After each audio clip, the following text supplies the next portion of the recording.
like, there's something there in this idea, this that you've come up with, this very small little concept that could potentially grow into a painting, and you don't know how you're going to get there. It's really cool. I love it. Smear it on toast, you do, oh, I can help with that. Smear it, what's for doody do what? Is there something else I can do for you? Toast it, it sounds like. So in this episode, we have our first guest, Ben Crawford, and we discuss how Ben uses collage in his art practice. We talk about how collage opens up the potential for your painting to evolve beyond your initial expectations. We also discover the surprising domestic beginnings of photo collage. And the best and worst advice Ben has received as an artist. Smear it. We are recording on the lands of the Gumingia and Bunjalung people. Thanks so much for joining us, Ben. To start off with, where are you based and what's your background in art? I'm living here in Currumbin Valley in southeast Queensland. And my background in art is I studied art at uni a long time ago. And yeah, just lucky enough to pursue it as a career right now, which is pretty awesome. And you set out amazing challenge for us, which was? Well, the challenge was to create a collage, however you wanted to do that, whether it was with the old-fashioned way with scissors and paper and glue, or digitally, or based on maybe personal photography or found photography or found images, and then use that collage as the basis for a painting. Not necessarily strictly recreating that as a painting, but just using it as the starting point for the painting. That was the challenge. Awesome. So, Ben, how do you use collage in your arts practice? How did that come about? So I use collage mainly as a means to jump into a painting. So it's like I guess a way of creating a composition to base the painting on. Um, and I use it like mainly from found photography, but also from personal photographs. So I collect as well. How I got into it, back in uni, there was obviously you kind of get into collage, and it's part of the units that you do often, especially in the first year. So I think there was an interest there from the beginning, and I did when I was at college. I actually used collage a lot in different ways. So not probably the way I'm using it now, but I used to make traditional collages with cut out piece of paper and that kind of thing for sketchbook work, but also I would make sculptural collages too, like quite big. I collect sort of rubbish from around the city, like odd bits of metal and signage and whatever color and that kind of thing, and bring it back to the studio and try and make an assemblage. Yeah, exactly, yeah. So that I loved doing that kind of thing. I was really into making big installations too, which was again sort of collagey, and that it was made from lots of odd bits of things that I found, and you're sort of combining them. So I think that's where it began, and then using it in my practice now, I think, is just being this kind of, I don't know, this sort of natural, sort of organic way of that it's happened, and that I think you kind of used to work from photographs, and you kind of just think, well, how can I like this part of the photograph, but I don't really want to do the whole thing, and it just sort of naturally happens. And I think one of the ways it came about was I was reading about David Hockney using this app called Brushes, and these iPad paintings and stuff, right? Yeah. So I got this app, and I realized, oh, you can collage with this app as well. You can put, so it kind of just happened that way, and it's a free app, and got it on my phone, and it's very handy. So that's sort of how it started, I think, and it's become a lot looser, that initial, I guess, conception, which maybe we can talk about a bit later. But it's sort of, yeah, as I've gone on, it's less about the collage. It's more the collage is, like I said, this A means means it's to coming image, into, maybe. yeah, exactly, just a way, like a doorway into the painting. It's interesting your image, the collage that we can see, is black and white. So are you quite intuitively selecting your colors and thinking about tone as you're doing your collage, or are you purely thinking about shape? I think with the collage, it's about composition mostly. Like, I think there are things like tone, you can kind of pick some ideas out of that, but I purposely do them in black and white so that I'm not influenced by color So you got because a distance. yeah. And I think like I'm not trying to slavishly recreate this image. I think if I found when there's a color reference there, it can be sort of like a trap for me anyway, in that, oh, I've got to try and copy that and try to get that into this painting. Whereas the color part, the actual painting part is a lot more intuitive, like you said, Anne. So it's just, again, it's going back to that. Well, I've got this basic composition. Now I've got to make it into a painting. How do I do that? And that's when the sort of fun begins, really, for me. It's like, it's, yeah, the collage becomes almost at some point, it just becomes forgotten, really, as you move into the process of painting. I should have listened to this before I did my collage painting. That would have been so helpful because I did the exact opposite of what you've done and got very, very stuck. Yes. One thing that really struck me about your landscapes and having lived where you live, like, are you doing color studies? Because I have a problem with landscapes in Australia or in the subtropics, in that I find green really, really difficult. Oh, And yet you capture this. I looked at your latest show and I was just struck by how much I could relate to that sense of place, and which is extraordinary considering you're from somewhere else, and maybe that helps you. yeah. I think coming from a different country has been very influential in how I see things here, obviously. And it's this kind of a wide-eyed wonder of this landscape. It's very different to where I'm from. So um that's definitely, yeah, it definitely comes through in the painting. But I think, it's funny with thinking about collage again. I think naturally as visual artists, we're constantly doing that. We're constantly absorbing information, whether it's consciously or not, like it's so like obviously for me, color is all around me, all these shapes, all these marks in nature constantly bombarding me.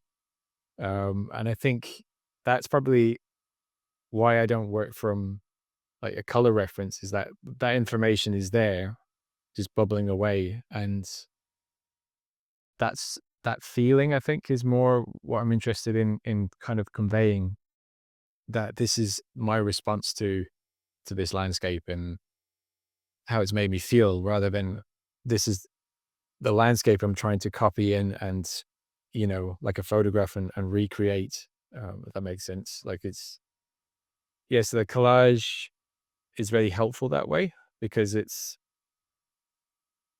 how I think we all see the world, is like this sort of little bits of information constantly coming through. We never see things in just like one plane, do we? Like one sort of No. perfect little composed image. It's like peripheral vision. It's you Actually, I was talking to this mom at the school today, who's a doctor of psychology, and it was really interesting talking to her about it, because she said that, yeah, that's how she thinks as well, is that the way we come to life, the way our brains work is it's memory, it's experience, it's dreams, it's all these different things that affect how you see and how you experience something. So that Yeah. it's never just like a virgin experience of like, wow, this is something brand new. It's like you're bringing something to that as well all the time, like a memory, or, you know, it makes you think of And just somebody your else. senses Yeah, that you're exactly. responding to sound, and Yeah, even if you're not a synesthete, like there's yeah, and there's movement, definitely. right? Movement, exactly. Yeah. That's really cool. Actually, Sebastian was talking about the quote by Peter Doig. that all painting is collage. And it's Okay. kind of like There you go. all ways of seeing is collage. Yeah. Well, I It's think kind of that's interesting.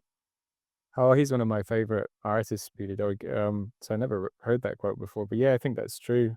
Um, Even, like, historical paintings, I mean, they're not they didn't get everyone right there, or they didn't set they didn't ha they weren't able to capture a scene of a battle, or even if you think of cave paintings, it's a collage of history and yeah, that's why it's different. But yeah, exactly. Yeah, like I even think like one of my favorite artists is Gauguin, and the way he approached painting, a lot of it was to do with memory and about myth, and sort of his own ideas of what things, how the landscape should be, or how the people in the landscape should be. So it wasn't like he was sitting there and actually capturing these moments in Brittany or Tahiti or wherever.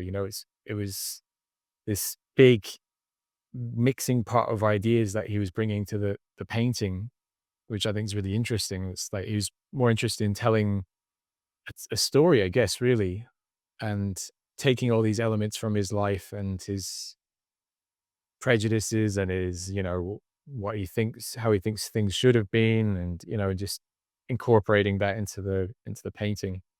So, which I like that approach. I think it's yeah, it's well, it makes it interesting for me. and that wildness that his work has and your work has, and that where we live, the subtropics has, like, I think Yeah. you can really see that connection. Yeah, and Yeah. I think again, like with him, he's a European in this foreign climate, foreign sort of setting. Um, I can relate to that too. I think Peter Doig as well is similar in that he was this Scottish Canadian that ended up in Trinidad, exactly, and it was just though you're looking at things with a different. You get your own prejudices again, your own experience. You're bringing that from Europe and seeing the world in a very different way, which, yeah, I think, and it's interesting. I'm attracted to a lot of the kind of colonial photography, like that sort of 19th century, turn of the century period, because again, it's these white Europeans coming to these different countries and seeing things from their perspective. It's, sometimes negatively, obviously, but um, I think that's interesting to use that. I can relate to that. There's something I respond to in that photography, and I often use that as well when I'm collecting images. I find them attracted to images. So they are all fair, so they're not your images, or you Some are. combine them? It, Eh, it's a combination, yeah. So I troll through sort of these what are they called? Archival, archives. yeah, like Flickr Commons, that kind of thing. So I'm constantly I've got a whole sort of album of reference material that I draw from, but also I'm taking my own photographs, or sometimes I had a period of quite nostalgic, I guess, paintings where I was referencing old family photographs. So I went through that for a little while. So that's always good to use. But even with those, it was very much collage based. Again, you're sort of stitching these elements together. So it could be a little bit of a, colonial painting mixed with a family portrait or something that, somehow makes sense in my brain. Have you got a bit of family narrative in your work? Like, often I'm seeing little figures now, and knowing your family, so often I'll be like, "Oh, that looks like your girls," or, is that coming through when you're thinking about each painting, or is it you start the painting and then the narrative forms, it reminds you of a memory, and or are you thinking about a memory and creating the painting from that? Um, I think both. I think so with the I guess the process that you start off with this very loose concept, and it's something. about those images that I've responded to. And I don't necessarily know why, but there's something that I think, okay, I really am drawn to this figure or this particular tree or whatever it is. And to use that then in the painting, and you go through that process of, well, okay, sort of trying to reproduce it, but it's also its own thing. And it's yeah, what am I trying to say? It's like you're kind of going with that flow. You start off with an idea, but you're also trying to find something too. It's not It's not yeah, fixed. it's yeah. So you're kind of like, there's something there in this idea, this that you've come up with, this very small little concept that could potentially grow into a painting, and you don't know how you're going to get there. It's really cool. I love it. It's That's Yeah. addictive, I think. That's why we paint, right? It's beyond words. It's even beyond. Yeah, I mean, that brings me to that other quote that I have from Brian Clark, and he talks about, um, improvisation, but the improvisation comes from this place of intense discipline, yeah, where you have to go through this process of learning to paint and learning to find, develop a voice, and which is just, for most of us, ongoing. But, you drill that, and then he says, like, when you improvise and you introduce collage, you start collaborating with the world. It's no longer your own, you're in collaboration with your species. The improvisation opens up this direct line to God, or, if you're an atheist, whatever that thing is that you're just mentioning, this thing that you know is there, and you allow nature to come thundering through your discipline, interrupted in such a way that brings a new truth. Like, yeah, yeah, for me, it's like I don't wanna know what my painting looks like, and you're like, I love how you're talking about this. I think so many artists have this ream of images to draw on, yeah, whether it's physical or it's a digital file on your computer, and yeah, like, you just troll it, and you just sorta letting this flow thing come in.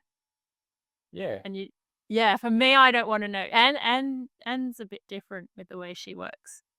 Well, I think that's interesting because I think I've come from a place of it's the idea, and you have the thing in front of you and you're painting it. And as I've progressed through my art, now more so, I'm like, I want the discovery. I don't want to know what it's going to look like at the end. I don't want to be that, as Toast calls it, the human photographer. Or what do you call it? Human photocopier. Printer. Yeah, that's right. And I'm really enjoying that. You have never been that. Oh, I think in a lot of ways that's my default. Not coming from an art school background, your default is like, just can I reproduce that image? That's a challenge in itself.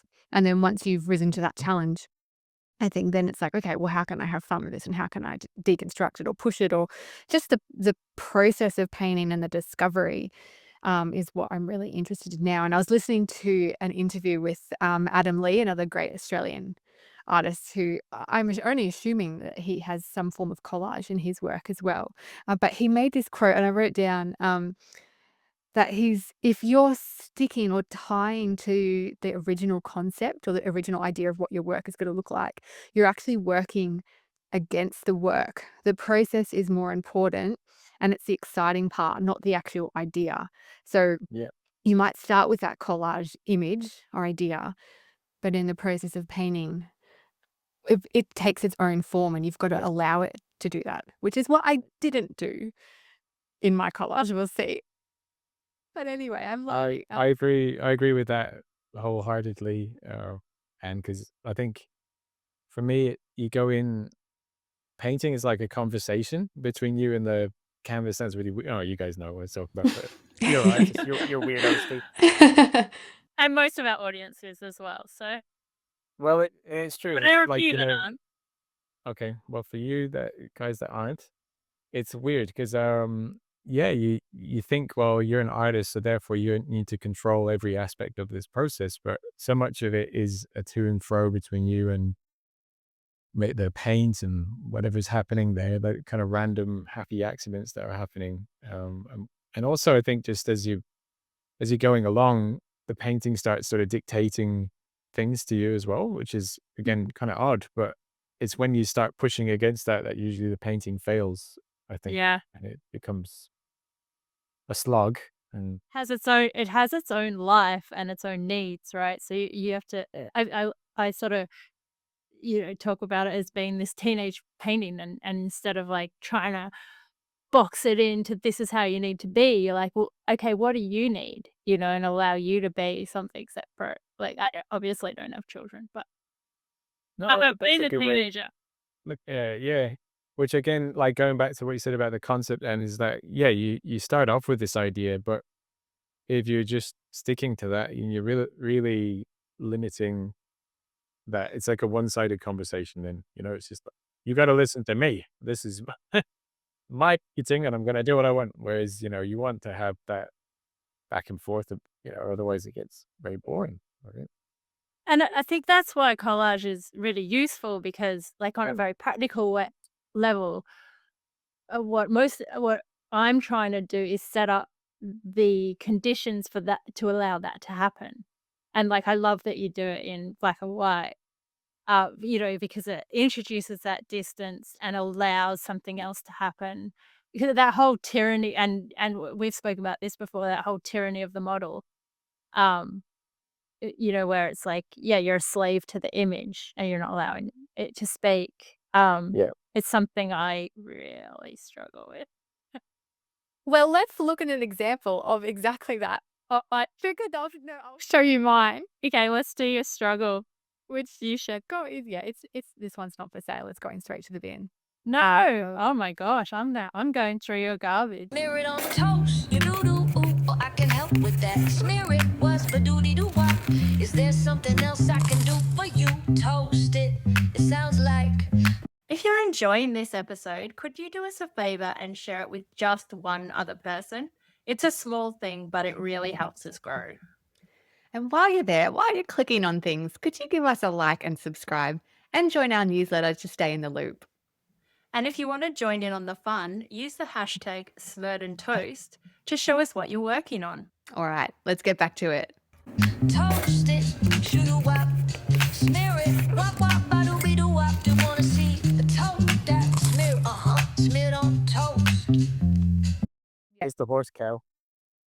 Yes, this is the horse cow. So this is a painting that I had done. It's quite large, and I was really happy with how I rendered it. And I actually collaged it digitally from different photos I took because it was such a small space. I couldn't take a photo of the whole horse in one go.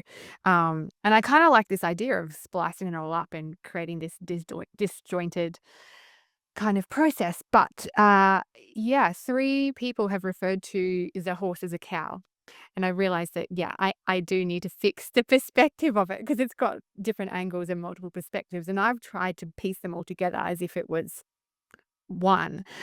So I thought, well, I'll use this as a great opportunity to collage another digital version and try and maybe make it a little bit more disjointed again. And I basically just painted the same image, but really rushed and in gouache. So I'm going to learn from what you said then and um, maybe have another go at it, but with a black and white image. And I think the issue is that I was really happy with how I rendered the painting, that I'm not willing enough to destroy it. And that's what I need to do because I need to do what the painting needs. Yeah. But I don't know whether I can destroy it. So Toast and I were talking before about how many paintings that how long we might have a painting sitting there for a year. This painting has been sitting for probably a year, or if not more. And that attachment.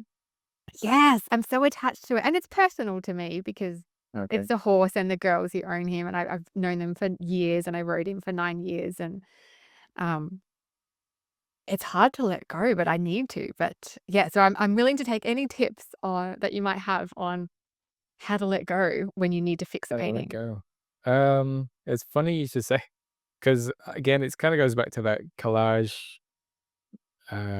mentality a little bit. It's like last couple of paintings I've been working over old paintings that I didn't finish, or they weren't good enough for whatever reason. But it's actually been fantastic, and I love doing that because you've got this really random underpainting to work on, which you know, and I'm not trying to, I'm actually, putting something completely different over it. It's a different composition. So you're using these random elements that don't belong with this new composition, but you deciding as you go along, you're editing and saying, well, can I keep this little bit? Is this doing something wonderful? And it's, so I really like that. I actually quite enjoy destroying paintings because it can often lead to something really great. It's sort of, okay. And the emotional release, you're like, "Ah, this was a painting that bugged me, and now it's something I love." But, I mean, I think and that's we were talking about, like, the value of art, and we did determine the fact that the value does have nothing to do with time, and yet we have limited time on this planet, so it does, like, it's a reality, but that's what's holding you back is Mm. I mean, it is exquisitely rendered. I do love it. I don't think you need to change it.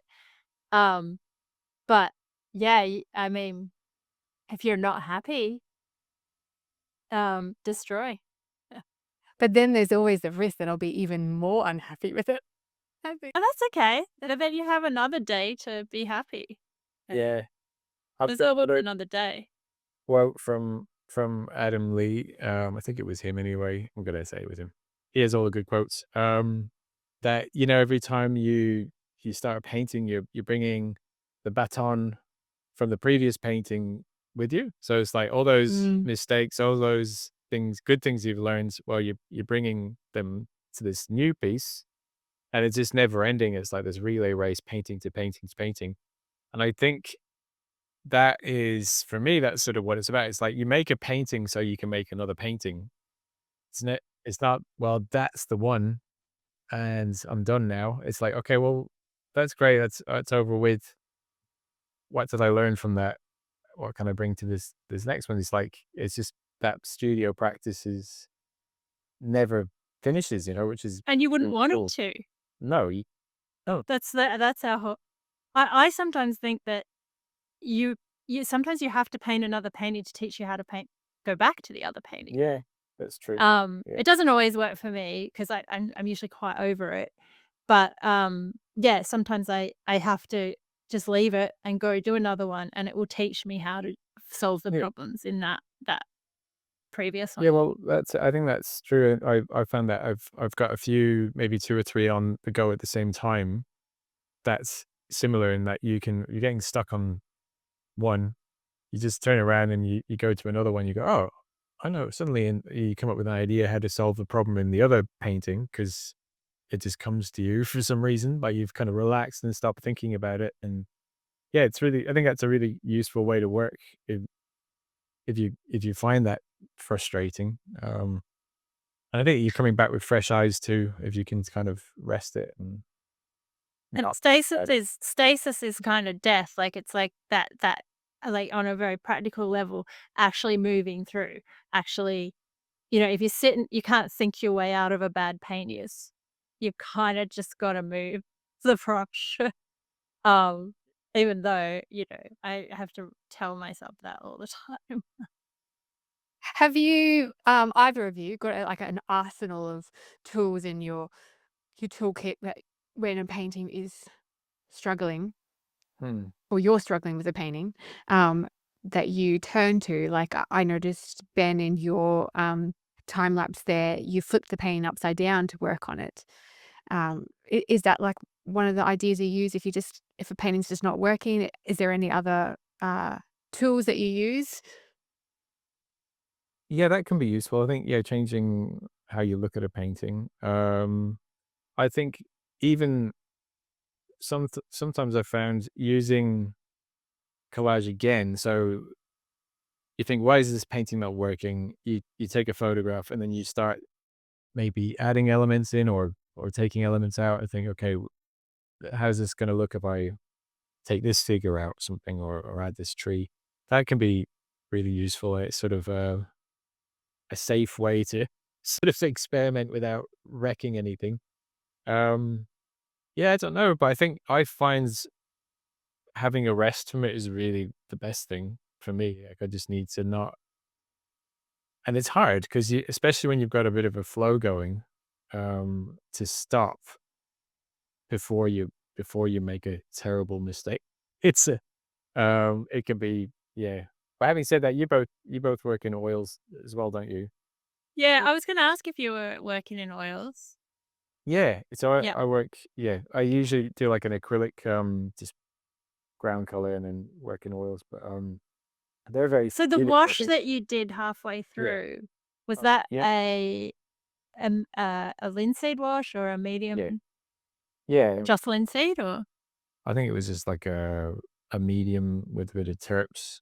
Because is making it very runny. Yeah. And just if that makes sense. I'm not very technical. It was probably like a which what do I use? Language low toxic medium, whatever that one is, and terps mixed together and just yeah, make a very washy color. Yeah, right.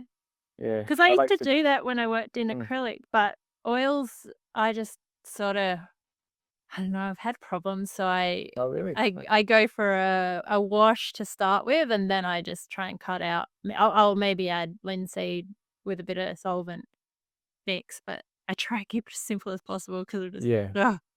Is it what was the problem? Was it cracking or was there something else that happened? Yeah, many years ago, and it just sorta and also just trying to keep solvents out of my studio. It just leaves less and less now. Yes. Um, but I do miss being able to kinda unify a surface Yeah. with a wash.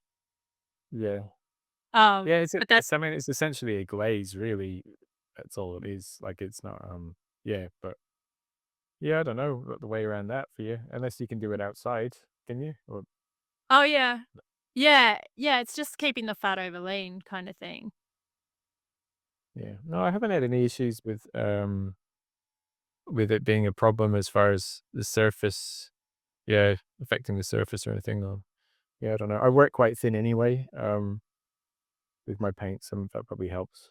So they've already got the first layers have already got a bit of medium. Yeah, yeah, I use Yeah. like an under painting medium, which is like yeah, just a very fluid sort of medium that language use, and I really like that for the first layers. It's really good. Language is great. Please sponsor us. Yeah, Australian made. Yay. They are Australian. Yeah.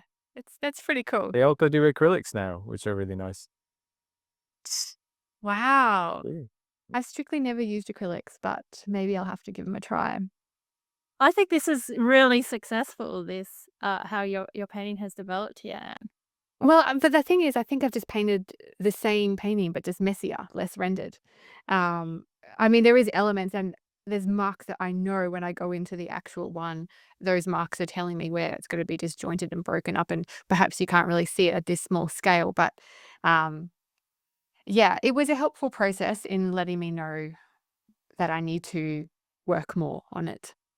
Mm. Yeah, because it didn't quite resolve what I was hoping it would resolve. So back to the drawing board, or as you say, paint over it completely, or just sit on it a bit longer, and hope that the next paintings I do will help give me some ideas. So we don't have a pledge that you're gonna go into that big how big is that other one? It's probably 1.5 meters, 5 meter 20 maybe. Yeah, Stay tuned. yeah. Stay tuned for 2036 when I actually work out how to Just get build a spray paint. just do another one, though. Leave that one and redo another one. I could. That actually isn't a bad idea. Yeah. I mean, again, we've spoken about that. I mean, it's just so much about, self-development. It's like, how you develop these ideas of, can I be brave? And I mean, I'm a big drama queen, so, if my paintings actually, like, if my painting's not going well, I'm so down. Yeah, even this painting that I did, I was pretty down about it till Anne said lovely things about it. Yeah, I've seen it already. So can we show everyone else because Okay, this is well, really interesting. I'm conflicted now. I think it's, I'm just gonna lean into it being good because I think we need to back ourselves. Yeah, and I loved it at this point, and this is the painting that you're painting over, which is interesting that Ben, you've talked about painting over paintings too, so maybe that's telling me that's what I need to do with my painting, but I already liked it at this point.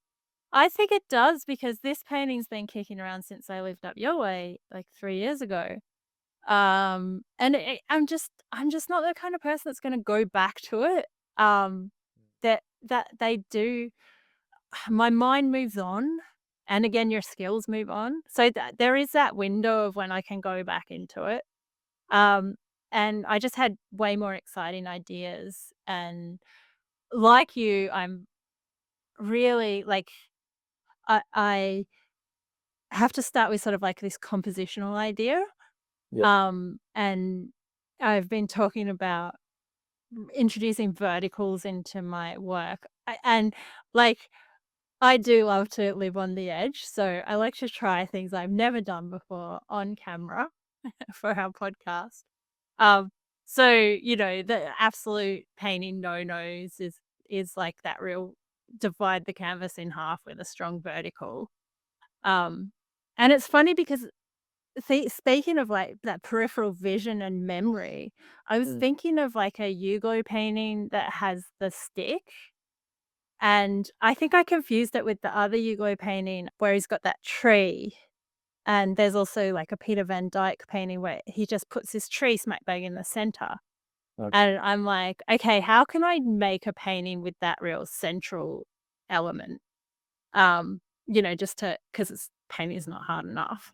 Um, and in our last episode, I was working with sort of putting someone in front of having that extreme foreground happening and pushing the figures back. Yeah. So I collaged this from some found images, and then I took photos of some objects like this teacup and a knife and my orchid for the central thing. But then I actually use someone else's orchid. It doesn't even mix. So I'm trying to Yeah. let go. When I use collage, I'm trying often to create this believable space, Yeah. and it Right. messes with my head because Yeah. I'm so picky about Oh, lighting. that's cool. And um, so I'm like, why do I care about that? Because there's so many artists that I love that don't care about that. And I think one of the most magical things about painting is having two realities or more realities exist at once. And I went to Italy and looking at those paintings where sort of pre-Renaissance paintings where, there's a couple of scenes happening within the one painting. So I don't think I really achieved that in this, but I'm really thinking of that, like trying to let go of having this believable space and letting the different objects not have to have kind of um a believable perspective, and throwing in these sort of iconography like the staircase. And I haven't pushed it as far as I would like to push it. um but you never reinvent yourself like that. You reinvent yourself through these tiny, tiny increments. You're a painting by painting often, Exactly. or year by year.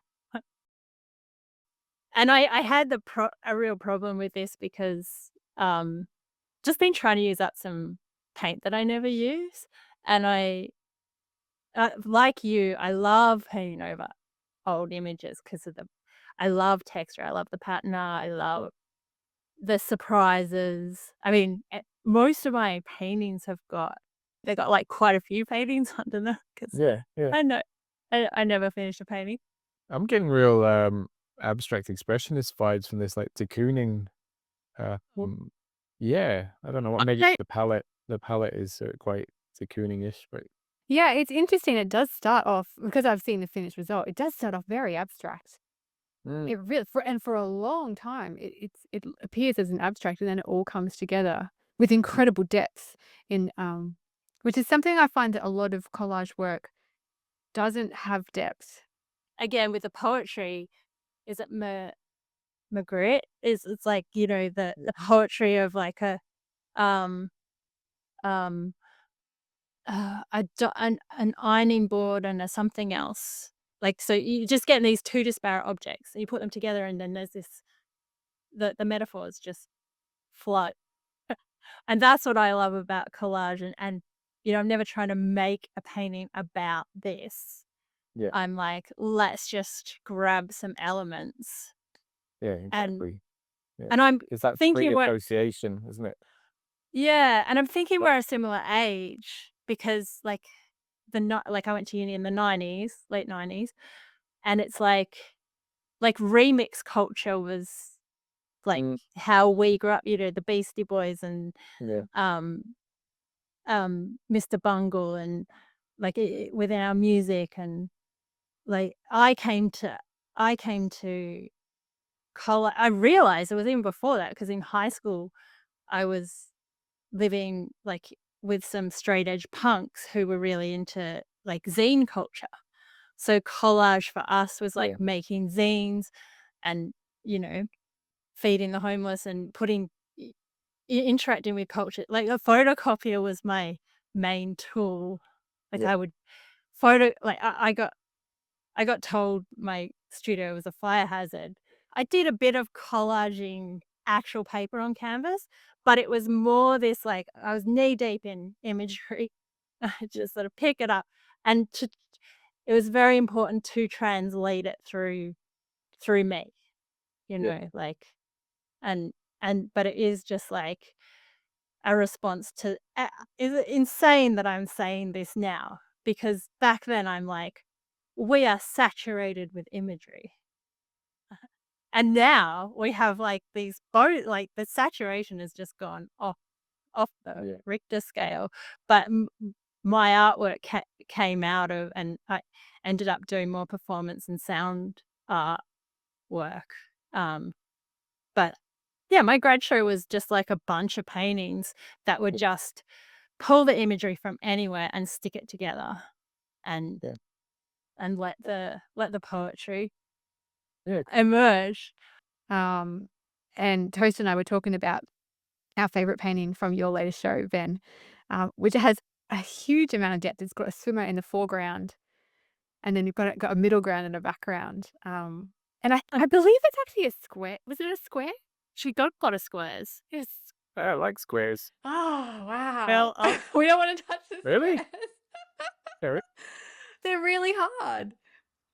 I thought, and I'm pretty sure you told back in the day. I'm pretty sure you. I remember asking you about squares and going, "Yeah, squares are fine." Because I Yeah, I nearly used to always do a into lot of squares. rectangles. Yeah. I Until I remember you realized saying, that they were really hard. "Yeah, no, the squares aren't that bad," and I was like, "Oh, okay, I'll give it a crack." And Ah. yeah, Well, there you go. You've heard it here. how the I have tables have turned. influenced. Yeah, I think I started off with squares and then I found rectangles and I was like, oh, these are way better. Why would you use a square once you've tried a rectangle? That's so Yeah, funny. I think No. they present different challenges, don't they? Those formats, it's Yeah. so Well, I don't know, I that's like your thinking. strength.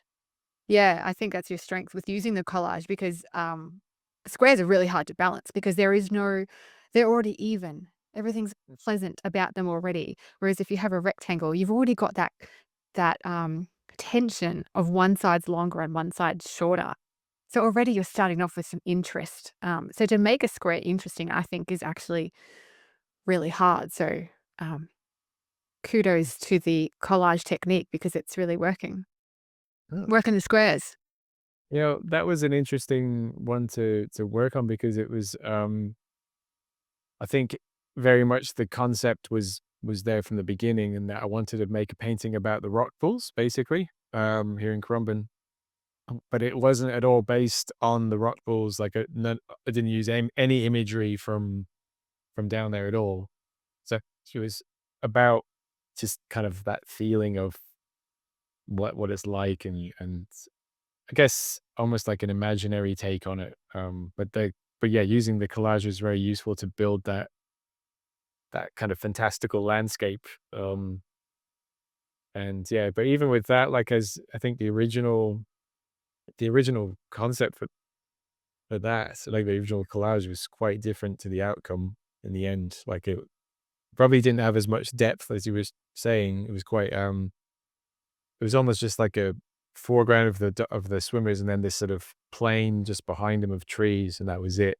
And there wasn't anything else. And as the painting progressed, it became apparent that this wasn't going to work, or it needed something else. So that's why I think it's as useful as the collage is. You've got to abandon it at some point and just let the painting be the painting, like we were saying earlier. Because yeah, if you have to keep coming back to that original image, there's something that's gone wrong, I think, or you're not allowing that process to happen. It's interesting, like, the mythology with those rock pools, like, having spent a Mm. lot of time in them, and, like, I moved to Lismore when I was, 17 to go to uni, and, like, waterholes have this whole mythology, like, they have an indigenous mythology, and, they can be a site of, some horrific massacres, but also they're incredibly, like, special, and then they've got this, like, local knowledge, some of them.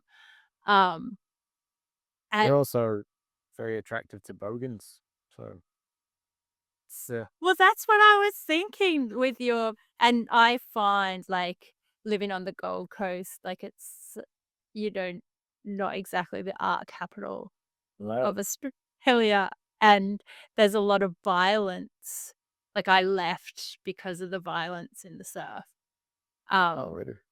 yeah, and so, like, I have this tenuous relationship with, I spend a lot of time on my own in the bush, like, I run in the bush, and, Yeah. um, I find that, like, incredibly special, but, yeah, there's a very real sense of death, a sense of foreboding, and we're also, as Australians, I think we all have, like, the picnic at Hanging Rock in our collective. Yeah, and I think your paintings tap into that. I mean, Yes, they do. like, I've Like obviously a sinister kind of side to it. yeah, and I just done this painting with, like, I thought it was really obvious knife. Um, and there's, like, I like the darker side of things. Yeah. One of your paintings, like, it almost looks like a baptism. Yeah. Um, Probably. and I love, like, I love that double reading, or multiple readings. Yeah. I was using some baptism, old baptism photographs as imagery. Yeah. 'Cause it is like a contemporary baptism, that rite of passage, The like this. Well, I think with what I love is incorporating little elements like that, like that piece of fabric into this wild landscape route. So like these things that don't really belong together, which but create these interesting planes, and just sort of draw your eye in as well and tell a story. I love I love that. I love working with things like that.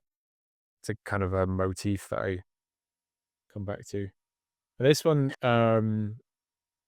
this is quite interesting in that I made a couple of paintings like this, and it sort of stems from a story I heard about the peacocks in Currumbin Valley. So there's a whole flock of them that live in the valley, and somebody told me, I don't know if it's true, but I thought it was a good story. There used to be a sanctuary in the valley called Olson's Bird Sanctuary. I don't know if you know that, and about that Yes. place, but Yeah. Yeah, I think I know the uh, story.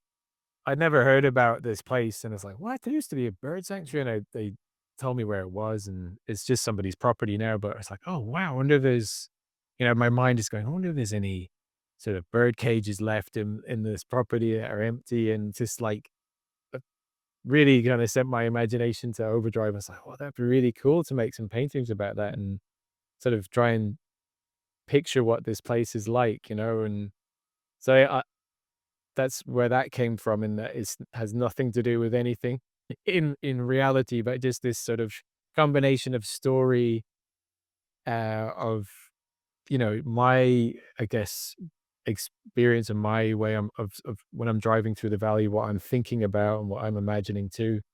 And that's, again, why I think collage is really useful to bring about these things, because you're trying to Mm. there's no way I could find an image that would actually be that, that would be how I'm imagining it. So how do I how do I make that? You know, it's a really useful tool to kind of work with your imagination and these sort of random stories that people are telling you, and so you can kind of cherry pick little elements from other found imagery, you know, and bring it in and say, yeah, that's sort of how I imagine it, and then tweak it a little bit and add something else in. And I love this one again for like, I'm just really into these sort of really strange abstract elements. And for me, like I find it very hard to paint the landscape without some sort of human structure. Like otherwise this is a massive green. It's overwhelming. I bought this house and it was on this property where they used to have a tennis. Ken Roswell had a tennis oh, cool. thing. And anyway, Oh, out the cool. back, a bunch of tennis courts and they're all decaying. But there's even a Amazing. ballroom that is being eaten by the bush. And they had, and for you, Anne, they had a whole jockey. They used to train Japanese jockeys there. So there's this race course that you can see from the highway, and there's like cows on it. Oh, I'll take you guys there because the Yeah. photos are amazing. Like this ballroom has like parquetry floors and like trees growing through the roof. But I've been trying to make paintings out of these photos for ages. Because they're just like this. Our Canada correspondent Charles introduced me to Hervin Anderson. Do you know the Yeah, Hervin that well, I was An- gonna say Herman the Anderson stamp outs. Yeah, and again, it's that foreground, background, but Yeah, the way, like, we have this psychological barriers or not you know, we fence things off. You know, you can just wax lyrically on that. Yeah, they use all the Never. metaphors that you can use. Yeah, yeah. But you know, and I love doing that, but then I'm just like, okay, what are the practical elements that I want in my own work? yeah, And it is this extreme foreground, this fencing, and often it's quite decorative because it goes yeah. back to that pattern. Um, oh, which leads me to my little history moment from Seabastion. I was thinking about like what the first collage. I mean, we've sort of said all painting is collage, but like photo collage. And I'm like, okay, well, it was Dada. And I was very into Dada at uni. I mean, my name's Seabastion Toast. It basically comes from an art project that I was looking at a lot of Dada artists. What was the first photo collage? And it's actually these Victorian women who, Oh, cool. gosh, I just think these are wild. Radical whimsy, Victorian women and the art of photo collage. And the the drafting and imagination. That's really cool. Oh, we're talking about Angelica Cornelia Crosby. Yeah, and just sort of that domestic, like domestic spaces. Mm. Um, Yeah, she does beautiful work, collage work. I think she's from Nigeria. Um, yeah. Gorgeous. And she actually gets a fair bit of depth. She kind of does a layering of the Right. collage. I think that's why I really like her work. And we were discussing a few others.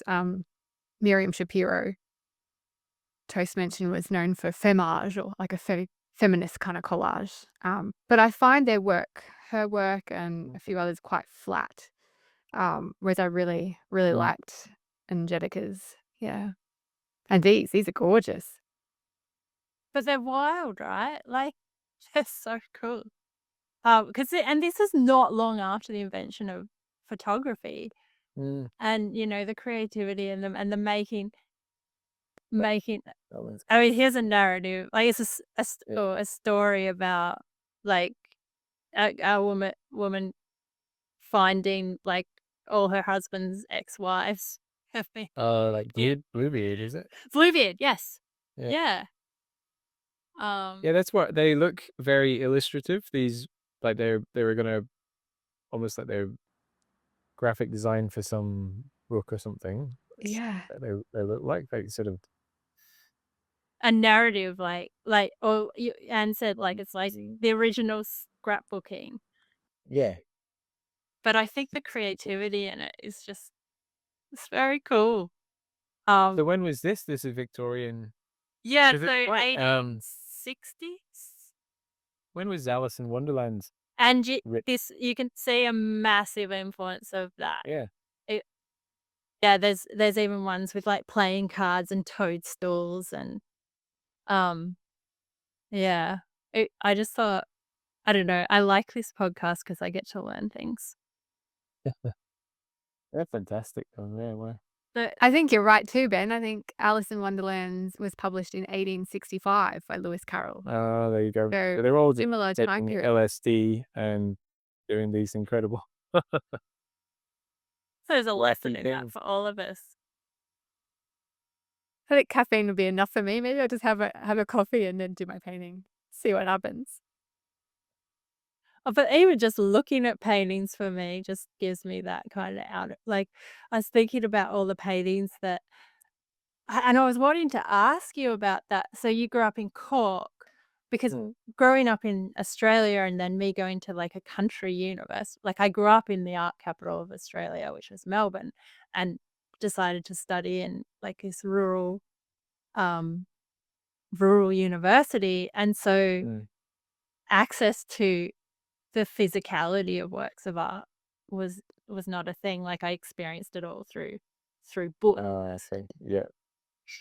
which again had its own collage idea because that like, I spent hours in the library, right? And you just pull down books and you're just like, this, and you just, like, feed yourself all these disparate Yeah.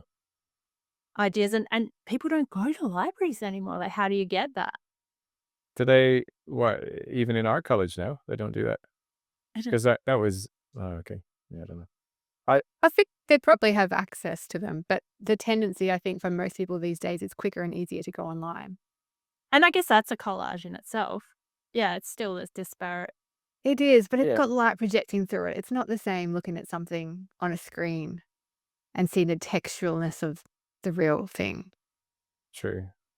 I think for probably majority of us though, it's like it is monographs that you're introduced to somebody's work, through art books. Like it's not like even though I guess where Ireland's great because it's so close to London, like and the fantastic museums. Obviously, Paris is across the water too, so they're there. But the reality is, you don't go every weekend to a show in London, Or You should. Anyone there, you should. I know. Well, that's yeah. Like definitely, we did to a certain extent. Like there was like the Tate, all the Tates in London are just amazing, and Yeah. anytime I'm there, you gotta make a beeline to one of those. But even like our city, like Cork's got its own little gallery, which is really good. It's got quite a good roster of exhibitions, so that was great to have that on our doorstep. Um, and we go to contemporary exhibitions as well. We visit them as well in different galleries, so we were exposed that way, which is great. But I think a lot of it was definitely through Magazine. books, magazines, books, and like we had a great library in our college, and I remember there was a little Australian there, divided up into countries, and there was a little Australian section. So you rest Whiteley. Alright. Nah, yeah.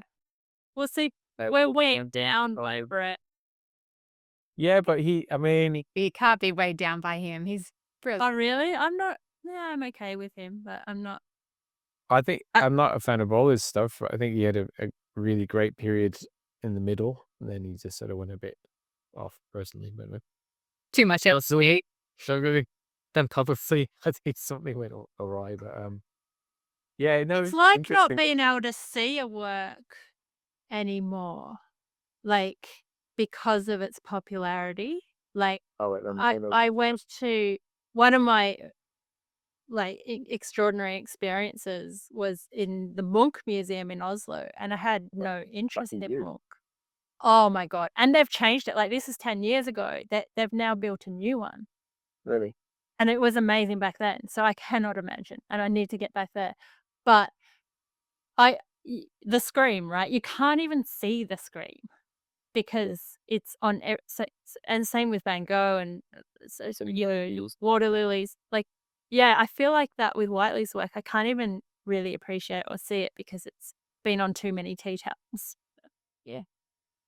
Like, or it's just, yeah, it's too, it's like, and I think that's interesting that I went on exchange to New York, and so trying to paint where you are, you paint about, I was painting about Australia, Mm, and I was wondering with that, with your interaction with the Australian landscape, even though I'm just like floored by how well you capture it. Like I just relate, I'm like, that's northern New South Wales, that's southern Southeast Queensland. Like it just sings that to me. But yeah, I'm like, but with the title of your exhibition, A Stranger in a Strange Land, mm, are you painting about Ireland as well? I think yeah, it's all well. It's about coming to terms with, I think, where you're from to a certain extent. I think there's less so now than when I initially moved here. But you are constantly thinking about your own experience of where you grew up, and you compare it naturally, and you.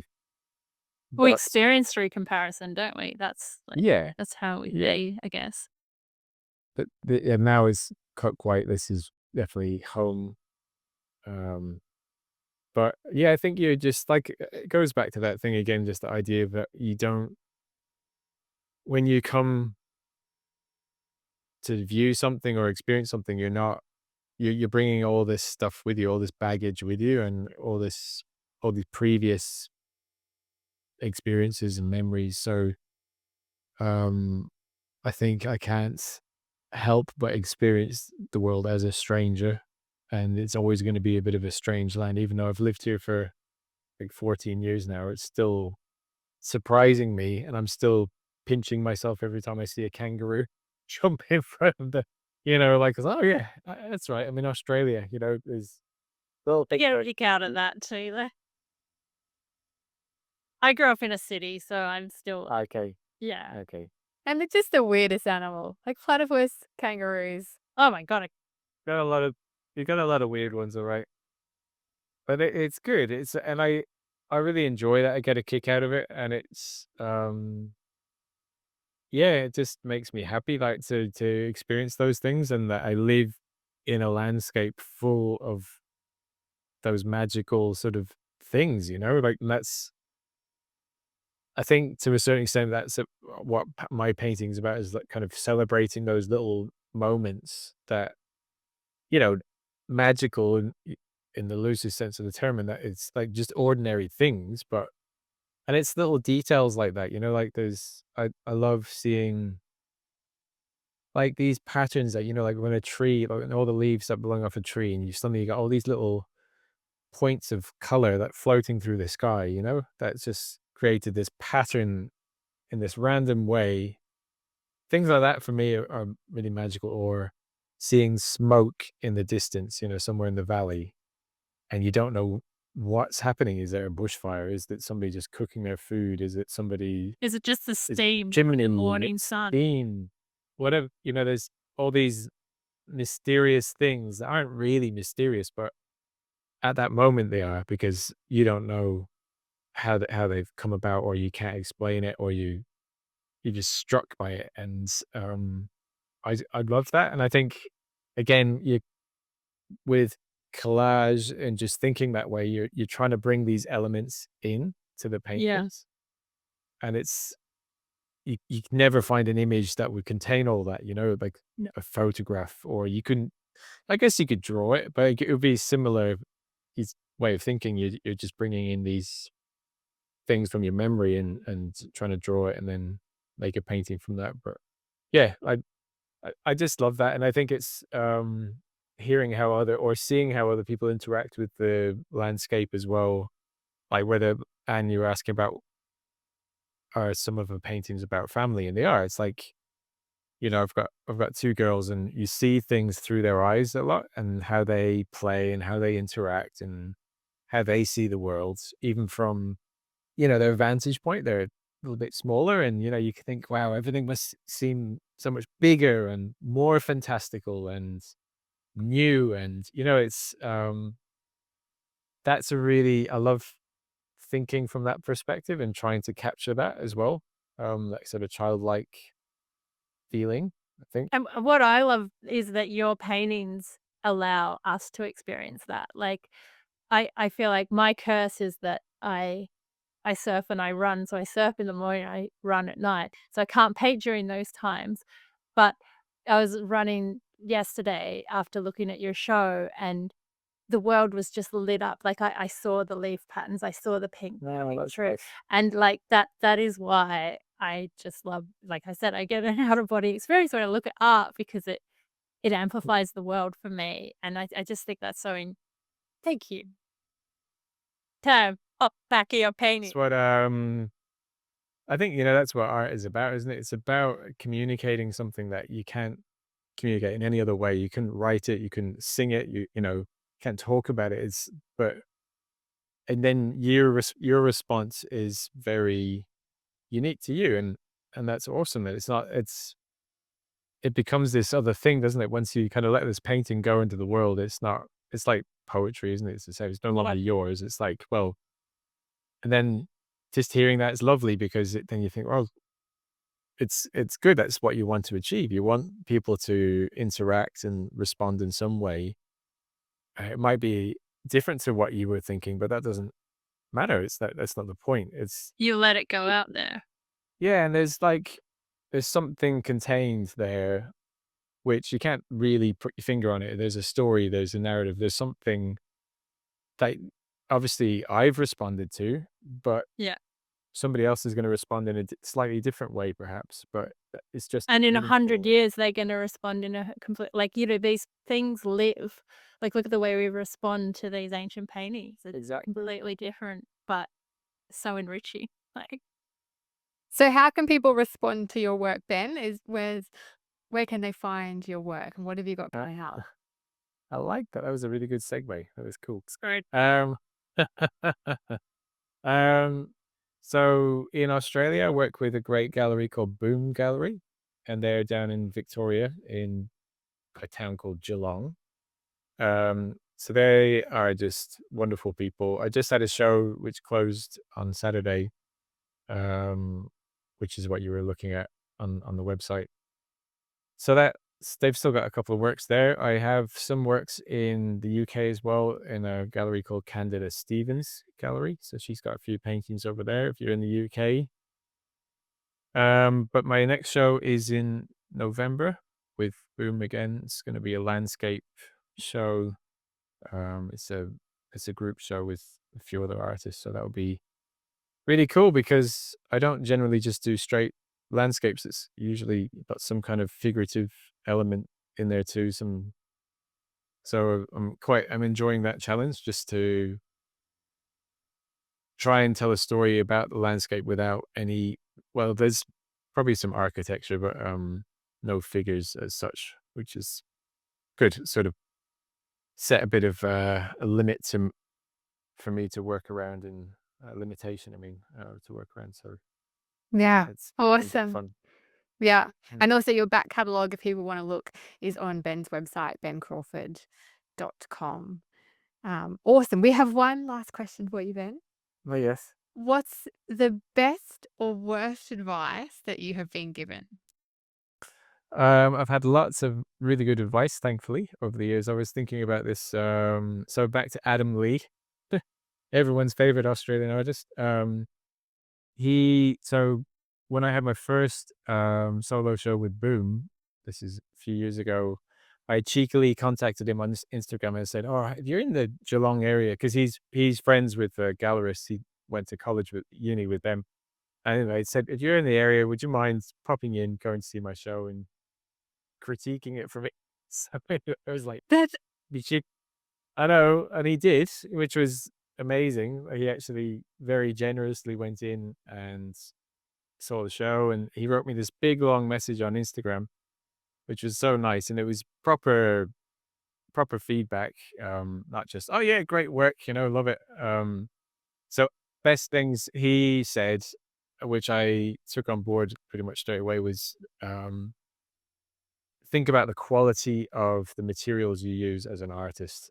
Because I'm sure we've all done it. You go to Riot Art or, the cheap shop and go, oh, look, these canvases are, you can get 4 of these for the price of one good canvas. So making you think, well, that's a good idea. So, um, and the same with paint, you can get very cheap paint. But obviously that's a false economy in the long run.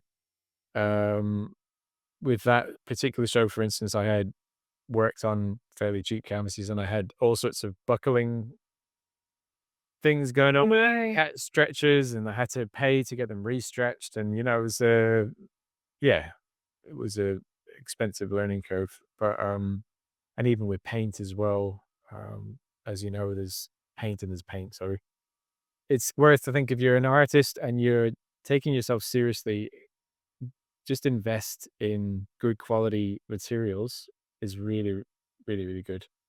Um, Another good piece of advice I received from Boom Gallery from one of the gallerists was when I was considering how do I make more money basically from my art. And I was thinking about doing limited edition prints and going down that route. And anyway, his advice was, well, have you ever thought about doing works on paper? Which I'd never thought about. It's a very simple thing, but so just that suggestion was really helpful. And even just for my studio practice, it's been really helpful in that it's a very different medium, obviously, to painting on canvases and different way of working. It's a lot quicker. There's a lot less pressure, but it's a great little, I guess, product that you can make as well to sell. So that was really useful. The worst piece of advice is there's been a few, but one of the galleries, I won't name names, but it was in Byron Bay. I'll just let you know that much. When I was starting off in Australia showing my art, the feedback was like this. I had to pick up a painting that hadn't sold, and the gallerist had written on a piece of like masking tape and stuck it on the back and said, "Too dark, too heavy," in red ink. And Oh, wow. that was like that was what she wrote, and it was like, oh, you never called me or spoke to me in person about it, or it was just this like, oh, I feel like a 10-year-old back at school again with your art teacher sort of thing. But it was anyway, I left that gallery pretty quickly after that, because it was just like, yeah, I don't think I want to work with these people, even if they're right to a certain extent. But it's just not, there's a way of communicating. So that wasn't really advice, but it was just, I guess, listening to my gut and that now I don't really want to work with people like this because um yeah, not fun. So yeah, I don't know if that's useful to anybody else, but um anyway, that was my experience. Oh, this Um, well, thanks so much, Ben, for joining us. It was so great to learn all your tips and get insight into your work. We've got a new topic coming up for our next episode. And Toast, I think you're up for that one. I think it's your turn to choose the topic. So what have you got for us? Another kind of structural topic. So, and a little bit broad. As a runner, we train on this principle of 80-20. So 80% easy, 20% hard. But I've also looked into that rule applies to all these other kind of ways of living, and like there's all this productivity people who are into like 80-20, and that like 80% of your effort produces 20% of the result. And it's called the Pareto principle, where this Italian economist was like, oh, 80% of the land is owned by 20% of the people, and the 20% of the pea pods produce 80% of the peas. It's not really a rule, but anyway, I thought it'd be fun to apply it to art. And you can do that in any way you like. So it can be like a color thing, like 80% of the color, this 80% of your painting has this color and 20% that, or section of a color wheel. Value, you could say 80% this, 20% that. I teach it a lot when I'm talking about composition, and it is that sort of setting up tension that you've got 80% of something happening and 20% of something else. So, and you even you suggested that you could apply it in a kind of process based way. Yeah, I actually might do that, maybe. I was thinking of, like, 80% of the time you spend painting, 20% of the time you spend destroying what you've just painted. Destroy. So you well, now we have to make you do that. No, I will, I'll give it a go, and hopefully it'll be better than mine Destroy. last attempt. Yeah. But it's open for the rest of you. Yeah, like That's it. Yeah, feel free to join along at home. Use the hashtag Smerdon Toast if you're giving the collage episode a challenge, and also if you're giving our 80/20 episode a challenge. Awesome. cool. That about wraps us up, I think. So put some more miles on your brush, guys. And be kind to yourself. What's my duty to up? Is there something else I